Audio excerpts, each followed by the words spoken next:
एक महत्त्वाची बातमी नाशिकमधून आहे। समृद्धी महामार्गाला जोडणाऱ्या रस्त्याच्या कामासाठी ब्रिटिशकालीन जुन्या वडाच्या झाडांची तोड केली जात असल्याच्या तक्रारीची आता दखल ही राष्ट्रीय हरित लवादाने घेतली आहे। संपूर्ण नाशिक जिल्ह्यामध्ये कायदेशीर प्रक्रिया राबवून वृक्षतोडीची परवानगी मिळाल्याशिवाय एकही झाड तोडू नये असे अंतरिम आदेश राष्ट्रीय हरित लवादाने दिलेले आहेत।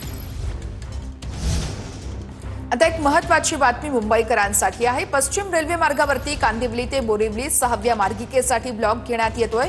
मंगळवार आणि बुधवार एकूण 215 लोकल सेवा रद्द होत आहेत। आज अप आणि डाऊन मार्गावरील तब्बल 46 ते 47 लोकल फेऱ्या रद्द होत आहेत, तर उद्या 63 अप आणि 59 डाऊन अशा 122 लोकल फेऱ्या रद्द होणार आहेत। बातमी राजकीय आहे। मीरा भाईंदरमध्ये शिवसेना आणि भाजप कार्यकर्त्यांमध्ये बाचाबाची झाली आहे। काशीमीरा पोलीस ठाण्याबाहेर कार्यकर्त्यांची मोठी गर्दी झाली होती।